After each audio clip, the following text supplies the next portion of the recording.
नमस्कार मेरे YouTube परिवार, आप सबका स्वागत करता हूं आपके अपने भाई के YouTube चैनल स्वामी फैंटेसी एक्सपर्ट में। दोस्तों, आज जिस टॉपिक पर हम बात करेंगे वो टॉपिक काफ़ी महत्वपूर्ण है और यूनिक टॉपिक है, क्योंकि स्मॉल लीग हर कोई खेलता है और स्मॉल लीग जब हम खेलते हैं तो उसमें अच्छा खासा पैसा हमें लगाना पड़ता है।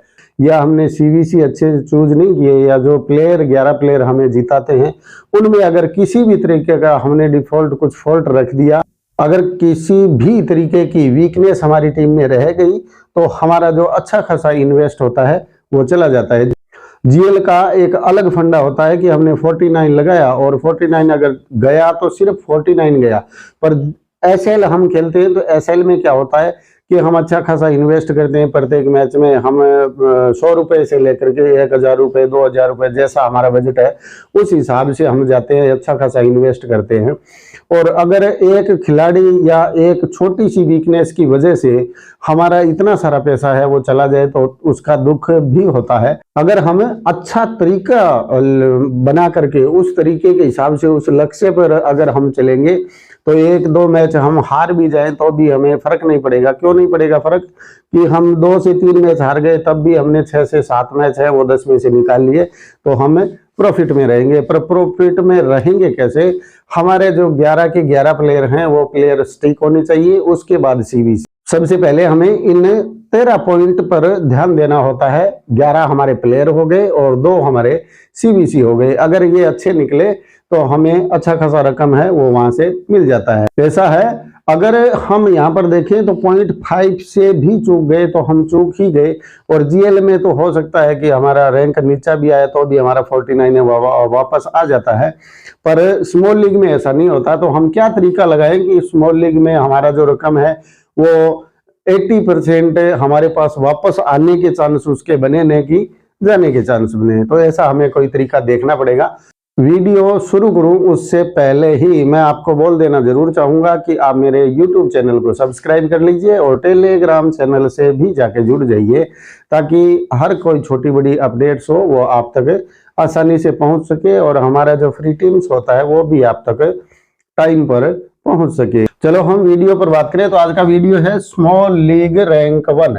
हमारा 10 में से 8 मैच 7 मैच कैसे क्लीन स्वीप हो, इस पर ये वीडियो हमने बनाया है। तो कौन सी ऐसी बातें हैं जिनको हमें ध्यान में रखकर ही स्मॉल लीग का टीम है वो बनाना चाहिए। फिर अगर आप इन छोटी छोटी बातों का आप अगर ध्यान रखेंगे तो आशा है कि आपको एक्सपर्ट से टीम है वो नहीं लेनी पड़ेगी, आप खुद से अपना टीम है वो बनाना शुरू कर देंगे। और मेरे चैनल पर इसी तरह के मोटिवेशन वीडियो काफी भरे पड़े हैं। आप चैनल खोल के तो देखिए एक बार, यूट्यूब चैनल को खोलेंगे तो आपको इतने सारे वीडियो मिलेंगे कि आप खुद मोटिवेट हो जाएंगे और आपको दूसरे की टीम का इंतजार है वो नहीं करना पड़ेगा। तो आप वीडियो को बिल्कुल ध्यान से देखिए। हम करते हैं शुरू। स्मॉल लीग के लिए सबसे ज्यादा जरूरी जो मटेरियल है वो मटेरियल है ये इतना मटेरियल है वो हमारे लिए सबसे ज्यादा जरूरी है। पहला है पिच रिपोर्ट, दूसरा है करंट फॉर्म, तीसरा प्लेयर का head to head record, venue record और परफॉर्मेंस बेस सीवीसी।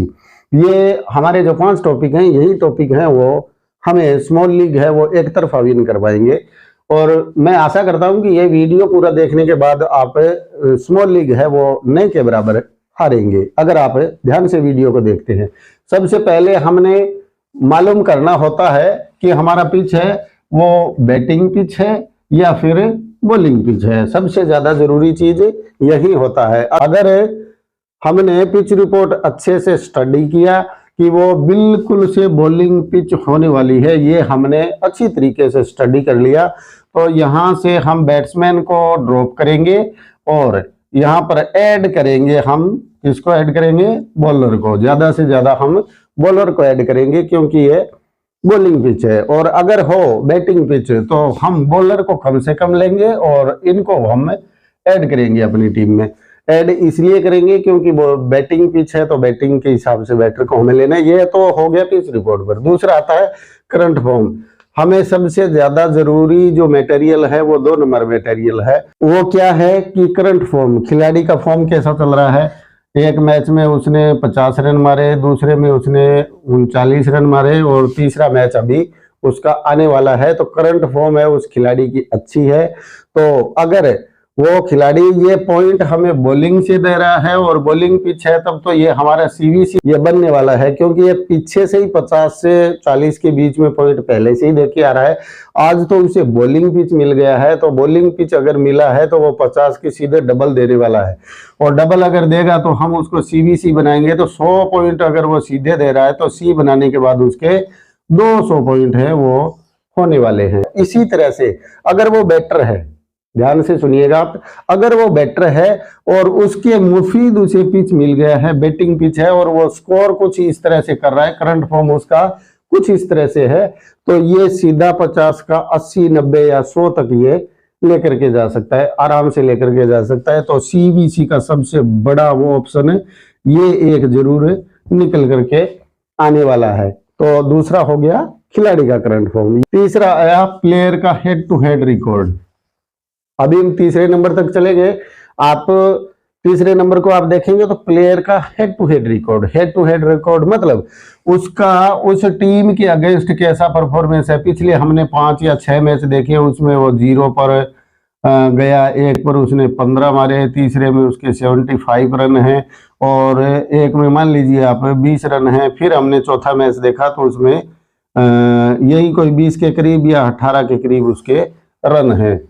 इस तरह से वो लगा करके आया है। एक पारी हम देखेंगे तो उस खिलाड़ी की बड़ी है, इसका अपोजिट भी हो सकता है उसने 40 से 75 के बीच के उसने हो सकता है 4 मैच निकाले हो और एक मैच में वो लूज स्कोर है वो करके गया हो। जैसे ही हम पिच रिपोर्ट देखेंगे कि पिच में बैटर को फायदा है या बॉलर को फायदा है, हमने देख लिया, तो तुरंत हमें पता लगाना होता है।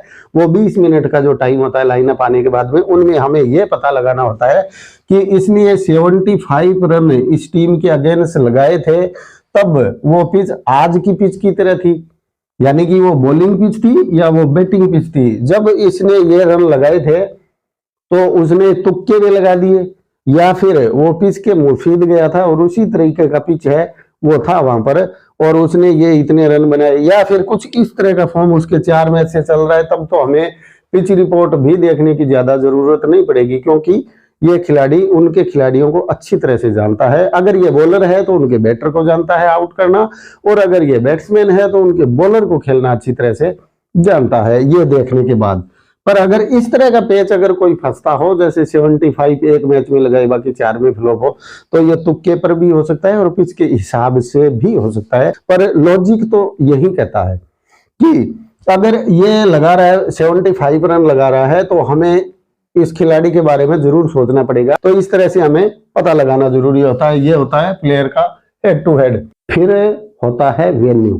जैसे ये मैं बड़े मैचों की बात कर रहा हूं, जैसे कि वानखेड़े का जो वेन्यू है, वानखेड़े के वेन्यू पर अमूमन हम देखते हैं तो 200 के करीब या T20 में ही स्कोर है वो चला जाता है। इन सब से हमें ये पता जरूर लगाना है कि जिस ग्राउंड पर वो खिलाड़ी खेलना जा रहा है, पीछे के 5 या 6 मैच उठा करके हम देखें कि वेन्यू पर उसका क्या रिकॉर्ड है।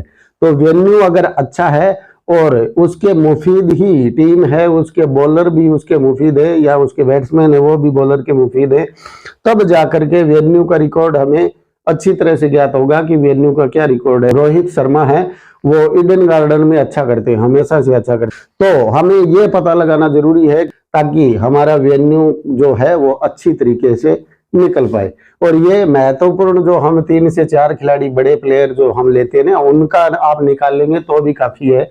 अन्य तो जो है वो अगर थोड़े पॉइंट भी देंगे तो ये खिलाड़ी अगर हमें अच्छा दे गए, 80% सिलेक्शन है रोहित शर्मा का, और हमने वेन्यू देखा तो वेन्यू पर उनका 0, 15, 20 ये तकरीबन ये चल रहा है वेन्यू पर, और उस टीम के साथ भी कुछ ऐसा ही वो करते आ रहे हैं। पर वेन्यू पर उनकी ये कहानी है और लोग 80% रोहित शर्मा को ले रहे हैं।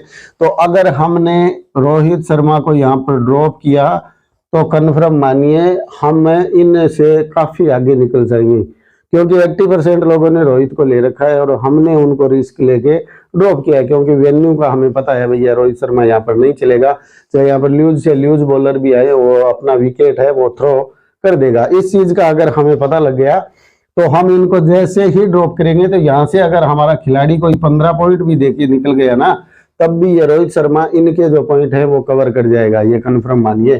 तो वेन्यू देखना इसलिए सबसे ज्यादा जरूरी है। अगर हम बात करें आखिरी पॉइंट की, और ये है परफॉर्मेंस बेस्ड सीवीसी, यानी परफॉर्मेंस बेस्ड सीवीसी। कुछ लोग क्या कर रहे हैं, एक किसी भी खिलाड़ी को 15% लोगों ने कैप्टन सिलेक्शन दे रखा है और 30 या 25 के आसपास किसी खिलाड़ी को वाइस कैप्टन सिलेक्शन दे रखा है। तो इन सब चीजों के पीछे भागने की बजाय, क्योंकि ये यूट्यूबर जो सेफ टीम बनाते हैं, उन सेफ टीम में यही दोनों आपको मिलेंगे, 25 से 15 के बीच के जो हैं वही मिलेंगे। आप इनके पीछे न भाग करके ऐसे खिलाड़ी को सीवीसी के तौर पर चूज कीजिए जो खिलाड़ी वेन्यू अच्छा कर रहा है, हेड टू हेड रिकॉर्ड उसका अच्छा है, करंट फॉर्म उसकी अच्छी है और पिच रिपोर्ट उसके मुफीद है। उस खिलाड़ी को आप सी या वीसी दीजिए। आपके और आपके अपोनेंट के बीच में कम से कम 80 पॉइंट का फर्क जरूर आपको मिल जाएगा। अगर इन 2-3 चीजों पर ही आप गौर करेंगे तो 80 पॉइंट तक का डिफरेंस लेकर के जा सकते हैं।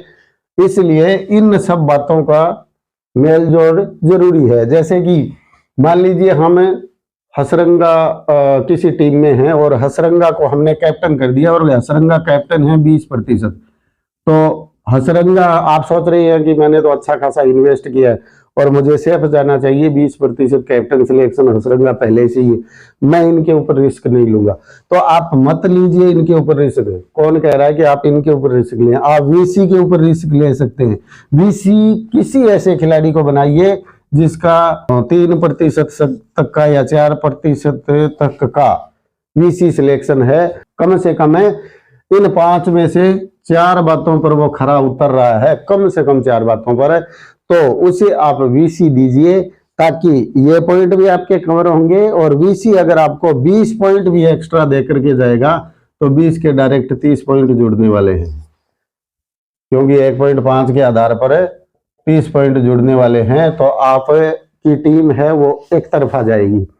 ये मैंने बार बार ट्राई किया है और ये चीजें आपको सीखना बेहद जरूरी होता है। अगर आप स्मॉल लीग खेलते हैं तो इन 4 चीजों पर मेरे भाई आप ध्यान जरूर दीजिएगा। 5वां तो ये है ही है। इन 4 चीजों को तो अब आपको अपनी जिंदगी में जरूर उतारना चाहिए और हर टीम में ये चीजें होनी जरूर चाहिए। एक्सपर्ट अगर कोई रिस्की टीम दे रहा है तो वो एक तरफा विनिंग के लिए दे रहा है, आपको हराने के लिए नहीं दे रहा है। हो सकता है उस टीम से उस दिन उनका लक कमजोर हो और वो हार जाए, ये अलग बात है, वो हार जाए, पर आपको हराना थोड़ी ना चाहेगा। उसने क्या किसी से रिश्वत थोड़ी ना ली है कि आपको हराना है तो आपको इतने पैसे मिल जाएंगे, ऐसा नहीं किया है उसने। वो आपको जिताने के लिए ही लेकर के जा रहा है, पर उसका टीम उस दिन नहीं बैठा। इन 5 चीजों पर उसने गौर किया, फिर भी 1 से 2 खिलाड़ी उसे दगा दे गए, बिल्कुल धोखा दे गए, तब जाकर के उनका टीम है वो लॉस की तरफ गया। और तभी हम क्या करते हैं, उनका टेलीग्राम छोड़ के हम भाग जाते हैं, नहीं यार ये तो ये कर रहा है। अरे भैया नहीं कर रहा है, आप उसी मैच को छोड़ के भागते हैं जिस मैच में वो जीतने के लिए आएगा, क्योंकि 2 मैच उसने हरा दिए तो भारी प्रेशर में है। वो प्रेशर में टीम बनाएगा। क्यों बनाएगा कि मैंने मेरे यूजर को 2 बार हरा दिया तो मैं तीसरी बार एक ऐसा टीम लेकर के जाऊं कि उनके 2 मैच का जो लॉस है वो लॉस कम से कम उनको मैं कवर करवा पाऊं। इसलिए वो तीसरा टीम बढ़िया लेके जाएगा और उसी टाइम आप क्या करेंगे, उनका टेलीग्राम छोड़ के आप किसी और के टेलीग्राम की तरफ दौड़ लगा चुके होंगे और पीछे से आवाज तो कोई लगाने वाला नहीं है कि आप दौड़ के क्यों जा रहे हो भैया, वापस आओ। वापस कब आएंगे? जब 2 की बजाय 4 मैच वहां आप हारेंगे, तब आप वापस इधर आएंगे। इस भाग दौड़ की बजाय आप क्या करें, लॉजिकली। अगर आप लॉजिक लगा के जाएंगे तो न तो आपको हार का मुंह देखना पड़ेगा और न ही आपके मन में कोई ग्लानि होगी कि भैया ये हार जाएगा, ये डर भी आपके मन में नहीं होगा।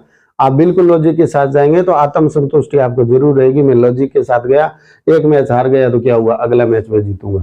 इसलिए अगर स्मॉल लीग आप खेलते हो तो इन बातों को आप अपनी टीम में जरूर उतारिएगा और अगर ये बातें आप अपनी टीम में उतारते हैं तो आपको जीतने से कोई नहीं रोक पाएगा। आप मेरे YouTube चैनल को सब्सक्राइब कर लीजिए और टेलीग्राम चैनल से भी जाके जुड़ जाइए। मिलते हैं नेक्स्ट वीडियो में, तब तक के लिए राम राम। और आप इनका स्क्रीनशॉट आप जरूर ले लीजिए आप स्क्रीनशॉट और उतारिए अपनी स्मॉल लीग की टीम में और जीत करके लौटिए, ताकि आपका भाई भी खुश हो। राम राम।